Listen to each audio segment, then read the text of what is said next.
Lupus Daerah Jakarta setiap bulan Mei mengadakan Renungan Bulan Maria. Tujuan dari renungan ini adalah untuk membantu anggota wanita Katolik RI sewilayah kerja DPD Jakarta untuk semakin berkembang dalam iman. Nah, khusus untuk Renungan Bulan Maria tahun ini, secara khusus DPD Jakarta menampilkan tokoh-tokoh wanita Katolik yang berkiprah dalam bidang masing-masing dan selalu berusaha memancarkan kasih Kristus dalam kiprahnya tersebut. Untuk pertemuan keempat kali ini dengan tema Maria bertoleransi di tengah perbedaan keyakinan. Bersama saya Ika Sakeng telah hadir narasumber kita Hana Kera. Hana aja langsung ya. Hana. Langsung pakai Mbak, pakai Kakak Nona atau Hana. Hana. Oke. Hana Kera ini adalah entrepreneur. Betul. Co-founder dari Dun Aniam dan Kreologi. Is it right? Betul. Ya, oke, kita masuk ke pertanyaan pertama. Oke. Hana, apa yang melatar belakangi kamu memilih pekerjaan atau profesi saat ini? Banyak ya sebenarnya. Sebenarnya bisa dilihat mundur dari zaman kuliah, lalu kemudian pekerjaan pertama sebelum memulai menjadi entrepreneur sekarang. Salah satu mungkin latar belakang yang paling kuat adalah saya cukup merasa berbeda ketika tumbuh dan besar gitu, melihat nggak banyak ya, misalnya perempuan yang di angkatan saya dari sejak kecil gitu, yang sesama orang NTT gitu, sama-sama orang Flores, rambutnya keriting, karena saya sendiri besar di 3 negara, dan selama di 3 negara itu ya ada di Eropa, di Indonesia maupun di Jepang, ngalamin gitu. Setiap kali ngeliat, kok nggak banyak yang berambut keriting juga, yang berkulit coklat sama gitu. Nah itu yang bikin berbeda di situ ya. Betul. Sehingga di situ kemudian bikin bertanya-tanya, siapa sih yang sama gitu kira-kira, atau kemana sih yang lain yang sama, yang mirip-mirip lah. Gitu. Jadi selalu punya pergumulan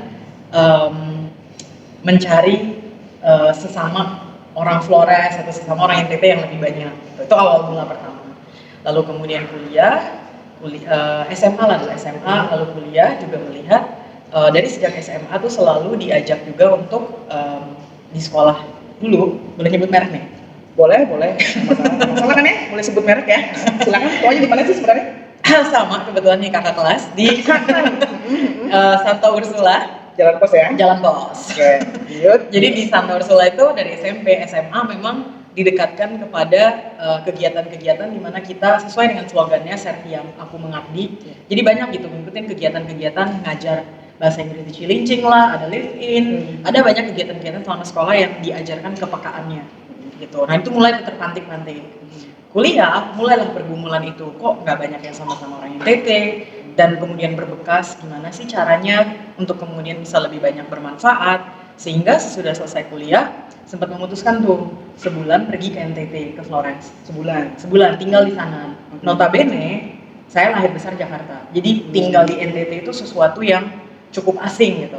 Walaupun casingnya NTT banget. NTT banget, dalamnya nggak NTT sama sekali sebenarnya.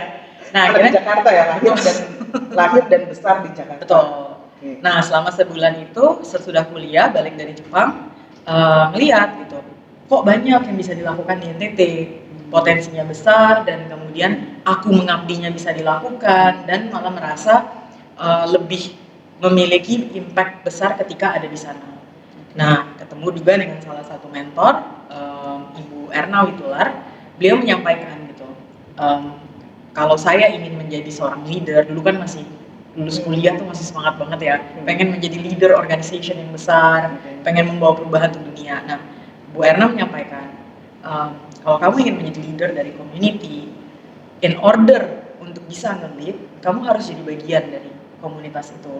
Kamu harus mengalami, merasakan, ada empathy terhadap masalah yang dihadapi oleh masyarakat, komunitas. Sehingga karena latar belakangnya sama sekali nggak dari sana, kita memutuskan, oke, kayaknya perlu nyari pengalaman ke NTT, ke Flores.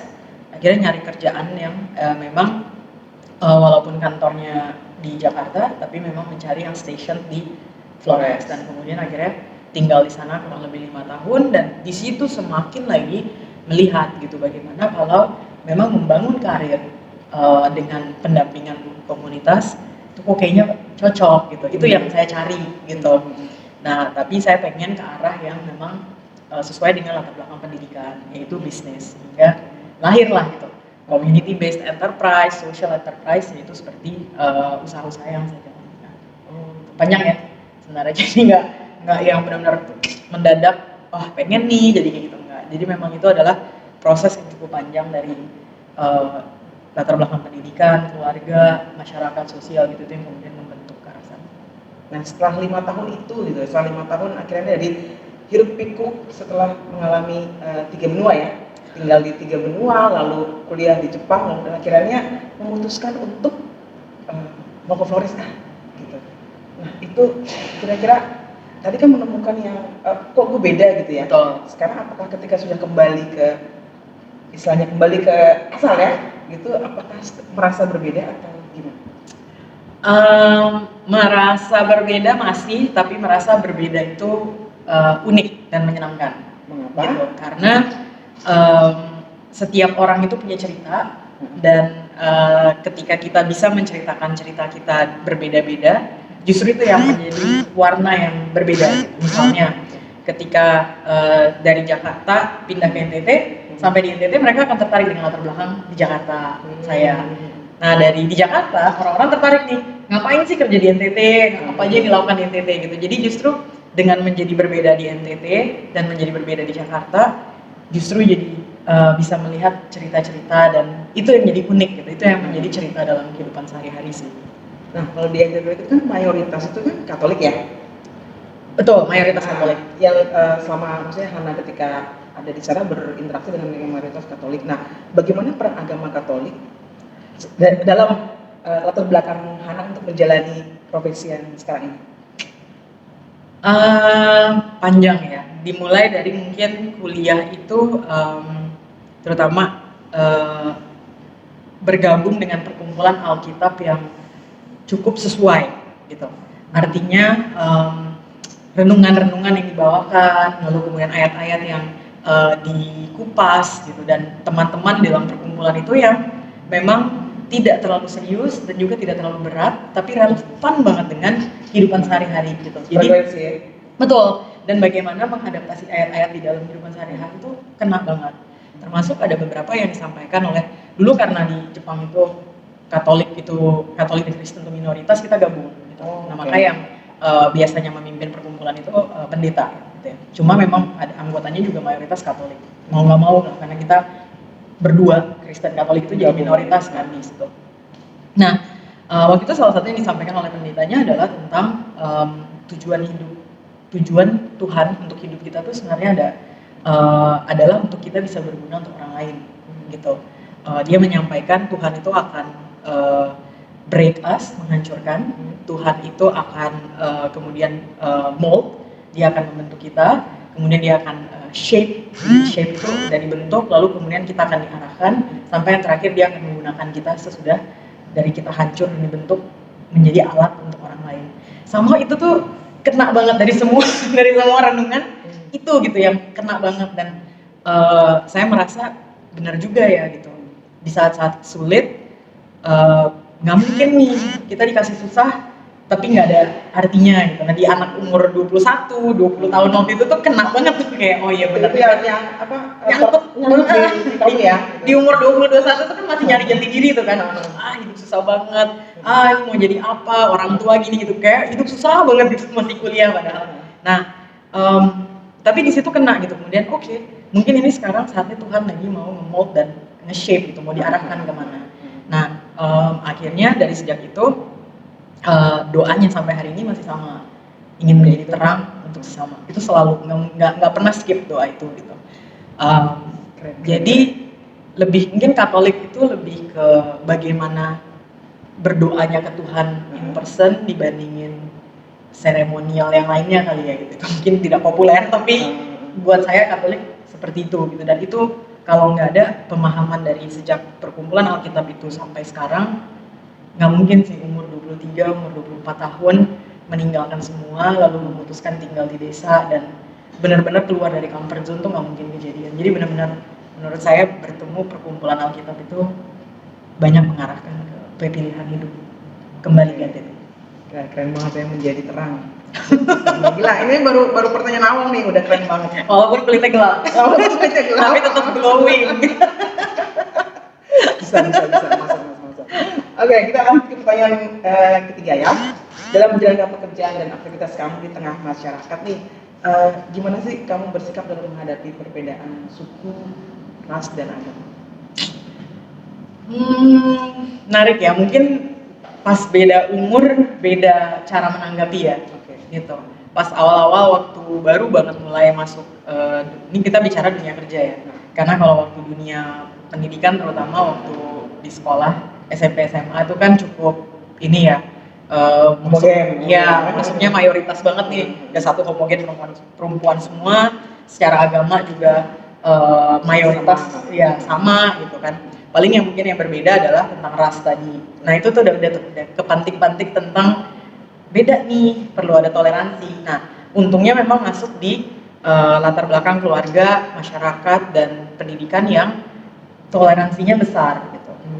Bahwa oh ya lu berbeda, ada lah gitu bercanda-bercanda, pasti juga ngerasain kayak keriting gitu, itu kan ada, tapi bukan dalam pendekatan bully gitu. Jadi nggak pernah ngerasain bully, tapi memang di point out bahwa berbeda. Nah karena mungkin nggak pernah ngerasain bully, jadi pribadi juga nggak punya dendam apa-apa, nggak pernah punya keinginan untuk membalas hal-hal yang negatif gitu, tapi selalu merasa oh saya ini berbeda tapi orang-orang baik gitu.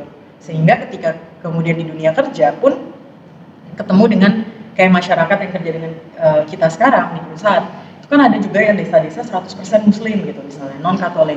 Ada desa yang mungkin Kristen, non katolik juga gitu. Berbeda-beda gitu agamanya, tapi kita nggak pernah melihat itu sebagai sesuatu yang kita perlu negatif.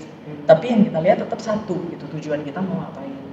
Nah, mungkin kalau pas muda cara menghadapinya ketika awal-awal pindah ya dulu umur 23, 24 gitu, pas ngadapin ada rasa takut gitu. Beda banget nih sama comfort zone gitu, masuk ke komunitas yang mayoritas bukan agama kita dan ngerasain bener-bener minoritas gitu, bener-bener ngerasain makna menjadi minoritas. Nah awal kalau di pas masih muda banget takut, tapi kalau makin kesini sekarang malah melihat gitu justru perbedaan-perbedaan baik dari agama, dari gender, dari ras justru tidak menjadi kendala kita gitu, malah itu yang menjadi kekuatan kita gitu kan. Harusnya menjadi kekuatan. Betul. Untuk apa bikin perusahaan yang punya dampak kalau yang kita kasih dampak hanya satu elemen di masyarakat aja. Ini kata-kata bijak untuk pertanyaan kedua. Kata-kata emas nanti di lainnya. Dibaca. Ya tapi bener dong kan, maksudnya Betul. Setuju. untuk karena kan semua sama-sama manusia gitu ya. Jadi untuk apa? Untuk akhirnya nggak bisa berdampak. Betul. Dan justru menurut saya cinta kasih itu kan ketika bisa menerima semuanya kan. Iya. Tanpa membedakan. Betul. Ada kalanya mungkin kita jadi ada risih atau pasti kita merasa lah berbeda ya, kayak ketika mayoritas merayakan apa kok kita enggak gitu, atau kayak kenapa saya yang harus mengalah ke kalian yang mayoritas gitu, pasti ada perasaan-perasaan seperti itu. Tapi tidak mungkin kan itu menjadi highlight dari pikiran perspektif kita gitu. Jadi ini sebagai contoh mungkin sebelum masuk ke pertanyaan berikutnya adalah ketika tahun 2019 itu pertama kali kita punya inisiatif untuk bikin sumur atau akses air bersih untuk 3 desa yang kita kerja di Flores. Kita kerja di sekitar 30-an desa lah di Flores. Nah, ketika pertama kali turun, itu sesama anak Santa Ursula juga, kita geng kuat soalnya. Nah, itu pastinya juga non-muslim gitu kan ketika turun. Nah, kita turun ke salah satu desa, dan salah satu desa itu memang adalah mayoritas muslim, bukan mayoritas, 100% muslim. 100% muslim. Betul. Dan memang ketika masuk pasti kita akan berbeda lah gitu kan, gitu. Dari jadwal gitu, kayak Jumat mesti berbeda. Kalau kita masuk desa Katolik kan kita udah tahu Minggu yang nggak boleh diapa-apain gitu ya. Nah kalau ini kan agak sedikit berbeda. Nah ketika kemudian kita masuk, dengar tuh cerita-cerita tentang mereka sumber airnya menggunakan embung tuh kayak terpal untuk nahan air hujan tapi gede banget, dan itu satu-satunya sumber air mereka. Sumber air bersih. Air hujan itu yang ditadah berhari-hari, berminggu-minggu, berbulan-bulan. Bayangkan kotoran jentik-jentik nyamuk dan hewan-hewan lain yang mati gitu. Itu digunakan untuk wudhu, digunakan untuk mandi, makan, semuanya digunakan dari sumber air ini. Dan ada satu ketika karena di sana mereka semuanya Muslim, babi hutan banyak. Karena nggak ada yang makan kan, nggak ada yang nangkepin tuh. Nah, akhirnya itu menjadi hama, dan ada satu kejadian babi hutan itu masuk ke embungnya dan mati di situ. Kasihan, jadi mereka harus mengosongkan satu embung itu karena sudah terkontaminasi betul. Nah itu kan bikin kita tergerak ya, udah nggak inget agama lagi kan, udah ngomongin tentang empati dan menyayangi sesama kan, betul gitu. Saya bisa berguna apa gitu. Bayangkan sumber air satu-satunya harus dikosongkan loh. Opsi mereka yang lain adalah berkilo-kilo harus jalan dan ngambil air. Wah itu kalau nggak tergerak bukan manusia sih, sumpah. Ya kan, maksudnya dengar seperti itu. Nah akhirnya di situ justru yang kemudian kita mendorong kita untuk kemudian oke, walaupun yang terjadi, desa ini salah satu yang harus menerima. Nah ketika kita bawa misi yang kita bawa adalah manusiawi gitu, maka pas kita pertama kumpul dengan seluruh lapisan adat, lapisan agama, pengurus, imam masjid dan seterusnya, ya yang Katolik dan Kristen tuh hanya kami bertiga di depan. Bayangkan di depan semua komunitas gitu. Dan kemudian di situ saya juga melihat yang cukup bikin saya kagum adalah teman saya bisa berdiri dan doa dengan memuji nama Tuhan Yesus di depan semua orang itu. Saya pun nggak berani waktu itu, takut kan kayak gitu. Dan dia berani gitu. Dan habis itu ternyata di luar dugaan mereka menerima dengan biasa aja. Ternyata emang nggak ada masalah gitu. Itu kita yang mikir ada masalah. Ternyata toleransinya sebesar itu. Dan akhirnya 2019 4 tahun 8 kali gagal kita nyari sumber air. Bulan puasa kemarin berhasil. Baru setelah 8 tahun. 4 tahun, 8 kali gagal ngabur. Ya. Baru ini saya selalu merinding sih kalau itu. Masalahnya dan mereka mendapat itu di saat bulan puasa. Bayangkan betapa bersyukurnya mereka gitu di bulan paling tertinggi dalam agama mereka gitu. Paling suci buat mereka. Bulan rahmat mereka. Betul. Dan kita bisa punya kontribusi pada itu. Gitu. Itu sih. Jadi itu salah satu. Jadi toleran tidak ada yang membedakan ketika kita bicara tentang menjadi berguna untuk sesama sih. Gitu, karena kita yang mengamini agama kita kan. Kita menjalankan perintah gereja Katolik, nggak berarti kita nggak bisa membantu sesama kita yang berbeda dengan kita. Betul. Ya. Mau agama, mau ras, mau orientasi seksual, semua gitu. Nah, ketika Hana melihat perbedaan ini ya, apakah masih menjadi kendala dalam berkolaborasi dan hidup bersama? Kalau untuk skala yang kita jalankan sekarang sih tidak ya, sama sekali tidak gitu. Tentang memiliki pikiran terbuka aja gitu. Kita ingin menerimanya seperti apa, mereka pasti punya kepentingan, kita punya kepentingan, sama-sama saling mengerti gitu. Tapi apakah kedepannya lebih banyak atau apakah pernah ada ajakan-ajakan yang berkolaborasi yang memang lebih mendalam untuk melintasi toleransi ini? Pernah gitu. Ada yang kami tolak karena mungkin kami agak ragu kompetensi kami. Gitu. Tetapi ketika kami bisa melakukannya dengan kompetensi kami, wah, nggak ada lagi tuh yang mikir lu beda dari gua, lu gini dari gua gitu enggak. Akhirnya balik lagi ke gimana bisa berdampak. Cinta kasih gitu kali ya. Benar-benar ya ini gitu, menyayangi satu sama lain. Iya. Keren banget. Aku udah berkali-kali ngomong keren banget gitu. Jangan bosan ya. Kayak ini yang keren.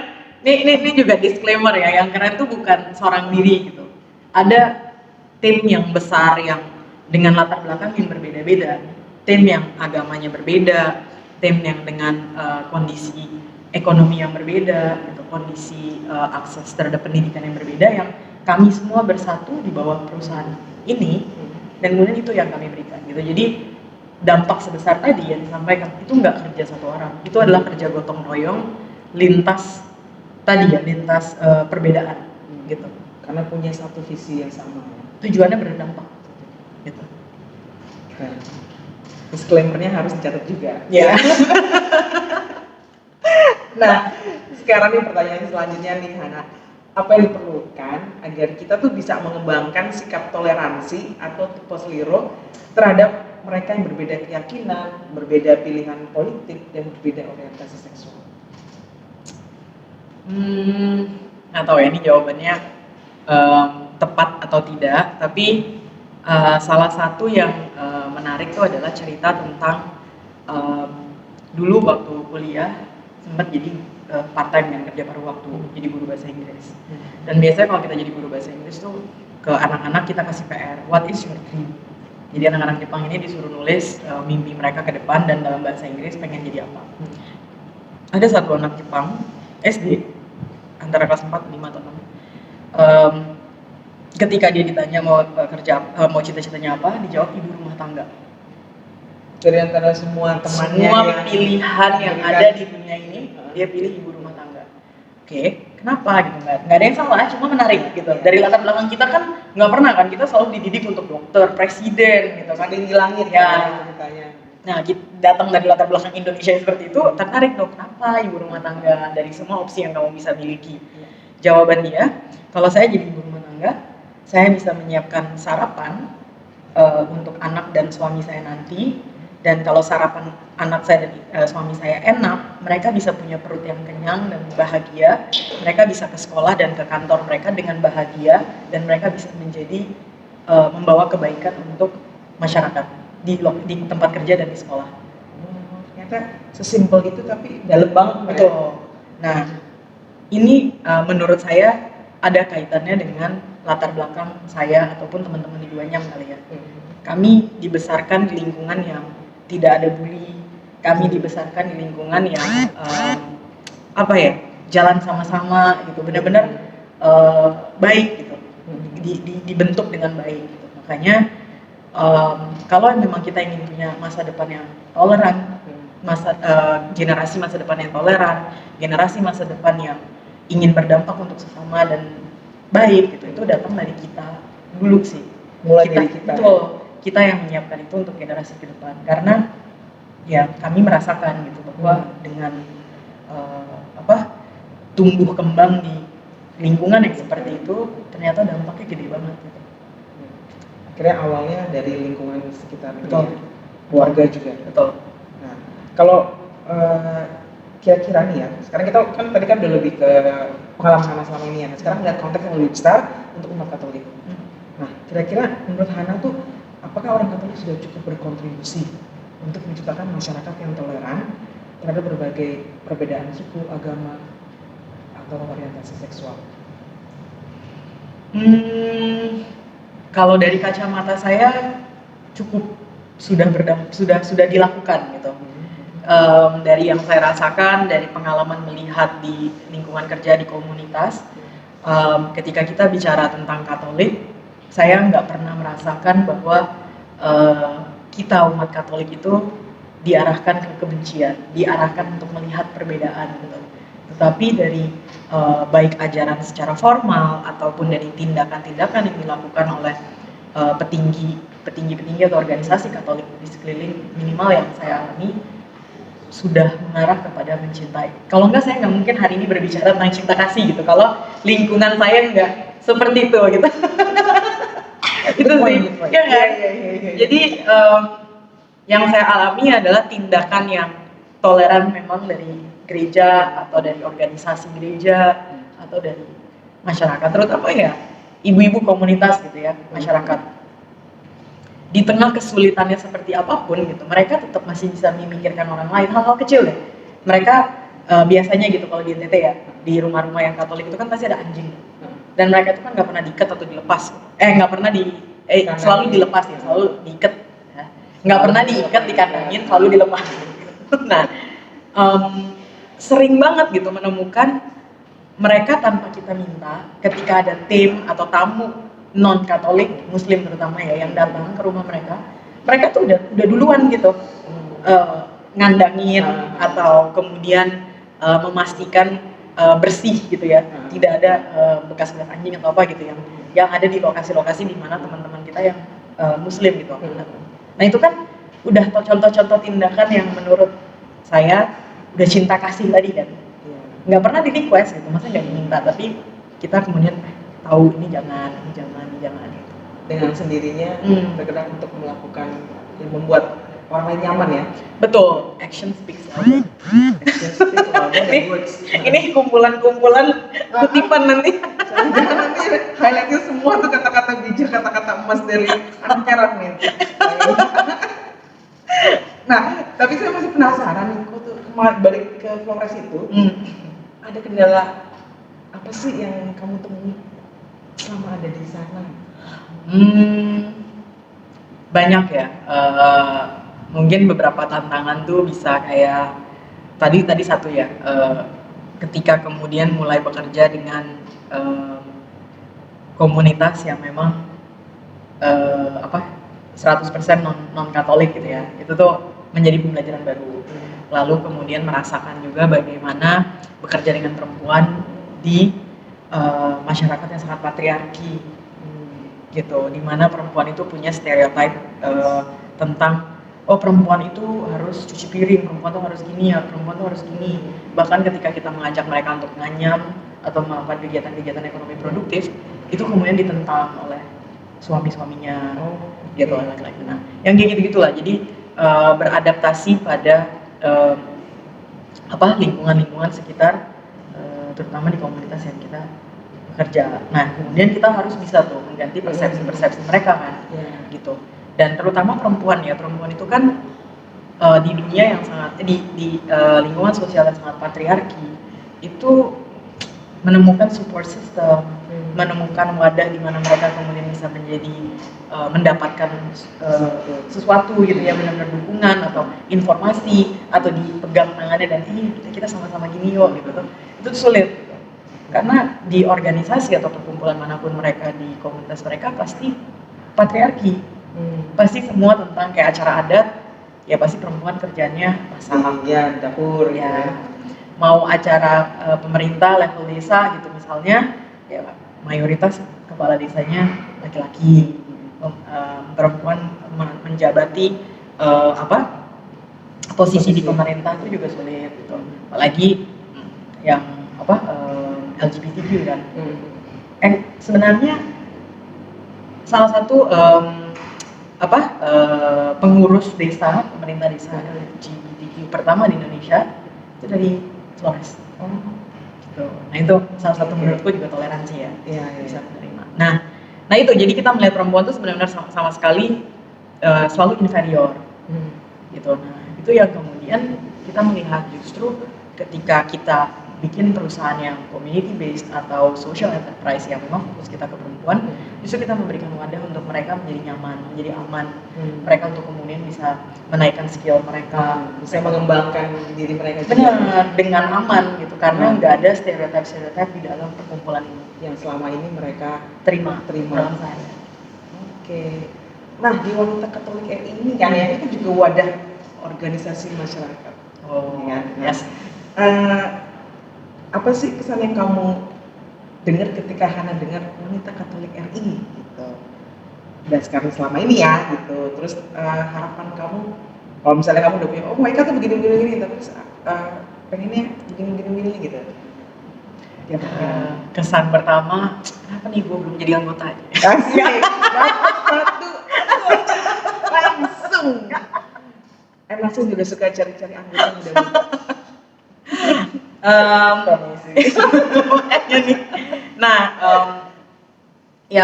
Yang mungkin dibayangkan dan kemudian bisa apa yang diharapkan kali ya ketika mendengar gitu adalah mungkin sama seperti yang kita lakukan dengan social enterprise kami, adalah bisa menjadi wadah untuk perempuan-perempuan yang memang membutuhkan bukan perlindungan tapi benar-benar membutuhkan tempat untuk kemudian dia merasa nyaman, aman, mengembangkan diri, mencari solusi, menjadi benar-benar keluarganya gitu.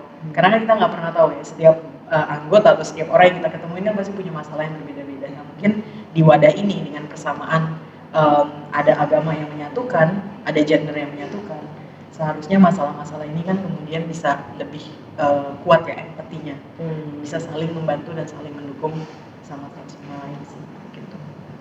Oke, dari saya sih pertanyaannya sudah selesai. Nah, apakah ada closing statement Silakan.